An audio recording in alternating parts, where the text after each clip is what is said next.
Here's example 3 with finding the equation of a trig function by looking at the graph. So way back in example 1, we talked about these steps here, and we went through a lot of the details. So for example 3, we're going to go through the steps without explaining them as much. So if you want to know sort of an explanation of each of these steps, check out example 1 and then come back here if you'd like. So anyway, if you want a copy of this worksheet to follow along with, click the link in the video description and you can open up the worksheet, print it out, and follow along if you'd like. Okay, so example 3, find an equation for the given graph, just like we've been doing. So we have this graph here, and steps are the same as always for this thing here with no phase shift. Step 1, find the vertical shift, b, if any. So remember, b is the maximum y value plus the minimum y value divided by 2. So if we look at our graph here, we see, okay, 7 halves, that's the maximum y value. Negative 3 halves, that's the minimum y value. Okay, so b is going to be the maximum y value, 7 halves, plus the minimum y value, negative 3 halves, all divided by 2. Ugh, okay. So remember, that's max plus min, and the min is negative 3 halves, so 7 halves plus negative 3 halves, all divided by 2. Okay, so 7 halves plus negative 3 halves, that's really 7 halves minus 3 halves. Okay, 7 halves minus 3 halves is 4 halves. So this is 4 halves divided by 2. 4 halves is 2, so this is 2 over 2, which is 1. Okay, so b equals 1, so there's a vertical shift of 1. Okay, so that's a little bit different from examples 1 and 2. Now we have a vertical shift. Okay, in examples 1 and 2 we didn't, so this changes things just ever so slightly. So now, basically what this means is that 0, 0, 0, 0 has moved to 0, 1. Okay, has moved. Okay, so what we mean is that since we have this vertical shift now, the point 0, 0 has now sort of become 0, 1 because of this vertical shift. Okay, so then what we can do is say, okay, well, that's, first of all, that's it for step 1. Okay, find the vertical shift b, if any, and we just found out b is 1. Okay, so why do we have to make this observation here? Well, because step 2, determine whether to use sine or cosine. So if you saw examples 1 and 2, you'll remember that, maybe you'll remember that we did that by saying, okay, sine, let's zoom out a little bit here. Y equals sine of x, the graph goes through 0, 0. For y equals cosine of x, the graph does not go through 0, 0. Okay, so in examples 1 and 2, we said, okay, sine goes through 0, 0, so we looked at the graph we had in examples 1 and 2, and we said, oh, those graphs do go through 0, 0. So, then we're going to use sine for those. But now, for example 3, what's different here in example 3 is we have a vertical shift. Okay, in examples 1 and 2, we had no vertical shift. But in example 3, we have a vertical shift now. So instead of thinking about 0, 0, we're going to think about 0, 1. Okay? So basically, if we think about this being shifted up 1, okay, sine of x plus 1 goes through 0, 1. Cosine of x plus 1 doesn't go through 0, 1. Okay? So, you know, it might seem kind of weird, but it is one way to think about it. It's how I like to think about it. Since we have this vertical shift now, instead of thinking about do these go through 0, 0 or not, think about does this go through 0, 1. Okay? So 0, 0 has moved, so to speak, to 0, 1 because we have this vertical shift of 1. Okay? So what we want to say then does, let's zoom in a little bit here. Does this graph go through 0, 1? Okay. Oops. Does this graph go through 0, 1? And if we look here, we see, okay, well, here's 0. So if x is 0, okay, the x is 0, so that means we're on the y-axis. Here's 7 halves. 1, so 7 halves, that's 3.5, right? So 1 is going to be kind of sort of somewhere about here-ish. So here's 0, 1. Okay, there's 0, 1. So new.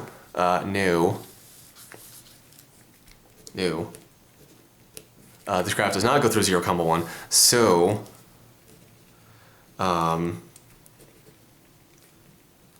This is cosine. Okay. So that's how we determine, that's really it for step 2, determine whether to use sine or cosine.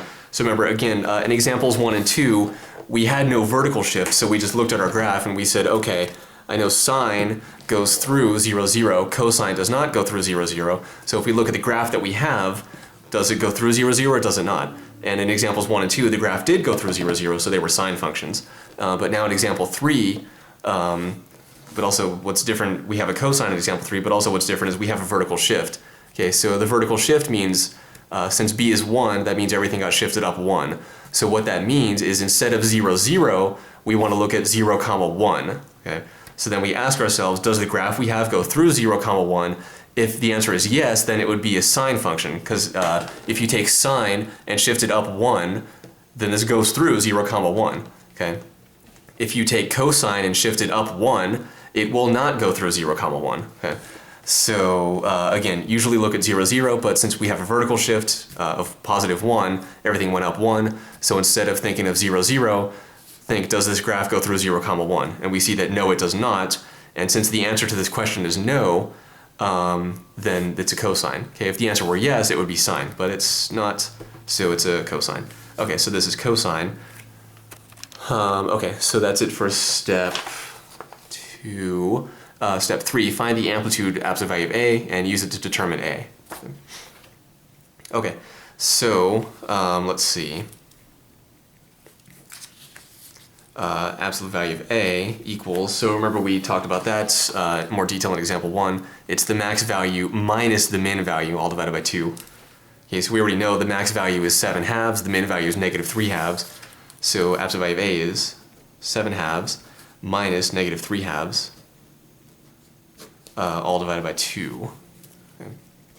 7 halves minus negative 3 halves, that means 7 halves plus 3 halves, which is 10 halves, and that's all divided by 2. 10 halves is 5, so this is 5 over 2, okay? Which can't really be simplified. You could say 2.5, but fractions are usually better than decimals for the most part. Okay, so absolute value of A is 5 halves, so absolute value of A is 5 over 2, so A itself is 5 halves, or A equals negative 5 halves. Okay, which one is it? Okay. So now this is where we go and we say, okay, well here, first of all, 0, 1, I know this is kind of like in the middle of the graph, right? Why do I know it's in the middle? Because the vertical shift told us that. Okay, so remember this vertical shift here, since 0, 0 moved to 0, 1, this is now like the middle of the graph, so to speak, because it's halfway in between. Okay, this is halfway in between the max and the min value. Okay, it's halfway in between the max and the min. Okay, so B is the max plus the min divided by 2. So remember, you're kind of like averaging these two. So actually the value of B is the y value halfway in between the max and the min. Okay, so that's a good thing to keep in mind. So again, I'll say it again. B is the average of the max and the min, right? Because you take them, you add them up, and you divide by 2. Max plus min divided by 2. That's the average of the max and the min. Okay, so it's going to give you the y value halfway in between them. Okay, so since 1 is the y value halfway in between them, that's the horizontal line, y equals 1. That horizontal line is going to cut this graph in half. Okay, so why is that relevant? Well, now, since we're dealing with cosine and not sine, remember for sine, if you saw examples 1 and 2, we said, is the graph increasing or is it decreasing through that point? Da, da, da. Well, now we can't really think of it like that for cosine, because cosine doesn't go through this point. Okay, the cosine graph doesn't go through here. But what we can think about is, well, hey, is the cosine graph above or below that point at that x value? So here for cosine, zoom out just a bit. So ignore this here, that's irrelevant right now. For cosine, for positive cosine with no minus sign in front, no negative here, what's going on is at x equals 0, the graph is above, okay, the graph is above that middle part there, okay, above where it cuts in the middle. Here for y equals negative cosine of x, it's still being cut in the middle here, okay, it's cut in the middle right here, but the graph is below at x equals 0. The graph is below where it's cut in the middle. Oops. So that's what's going on there. Okay, so then what we want to do is ask ourselves, so I won't write it down because it's kind of a long question, but what we want to do is ask ourselves,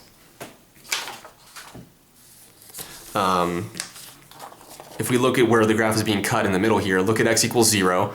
We'll just zoom in here.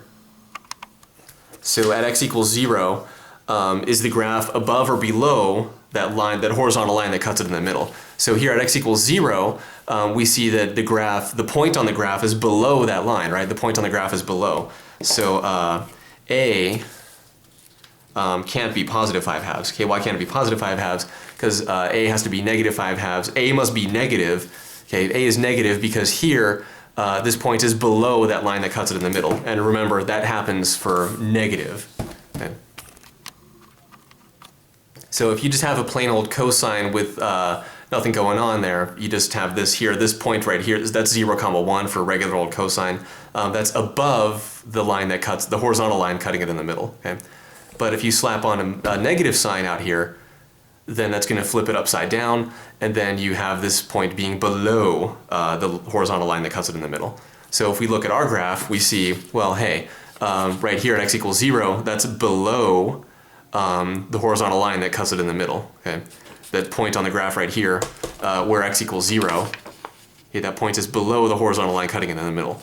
So that means a has to be negative, because we have to have a minus sign out in front to make that happen. Okay, this minus sign is what makes this happen. It's what puts this below that horizontal line in the middle.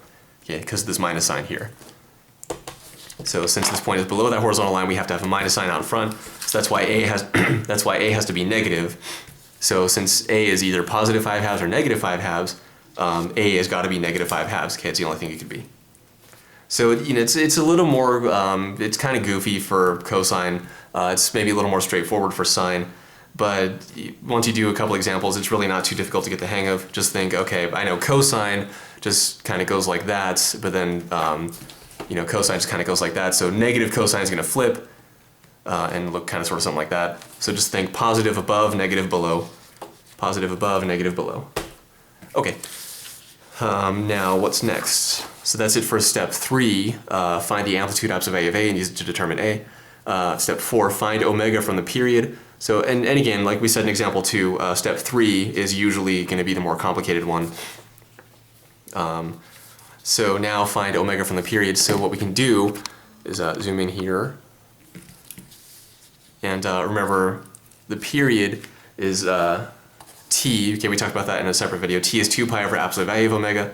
But for problems like this, we can just take 2 pi over omega. Why is that? Again, I'll explain it again. Because we can just take omega to be positive, because if omega is not positive, we can use even and odd properties to simplify and take omega to be positive. And then, but also we already dealt with positive and negative when we did a just now.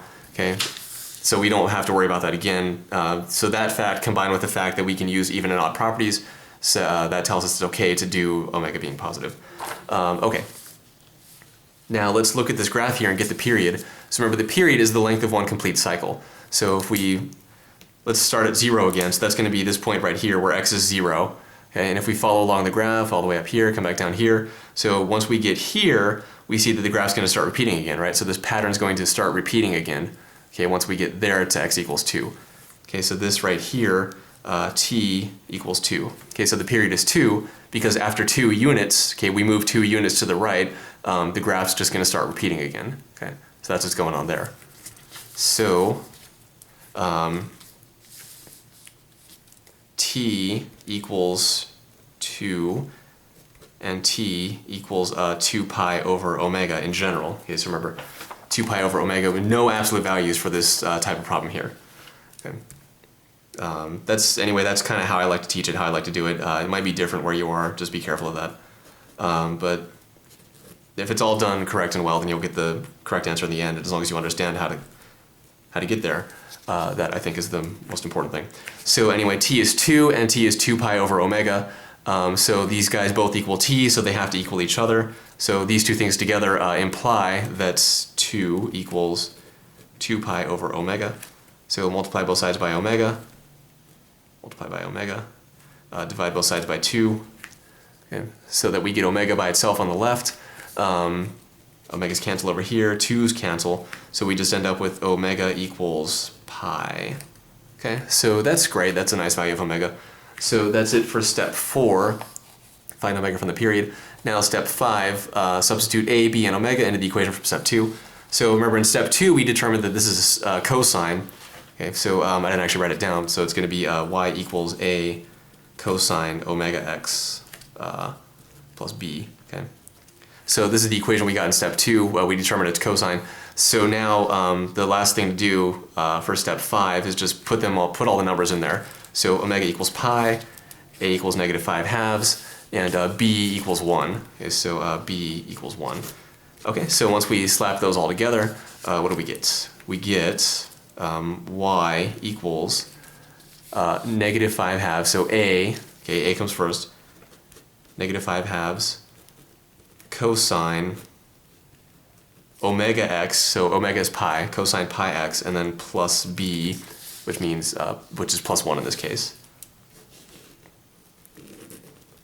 Okay, so y equals -5/2 cosine of pi of x, and then plus 1. So that's it for example 3 of getting the equation of a trig function from the graph. Example 4 coming up next.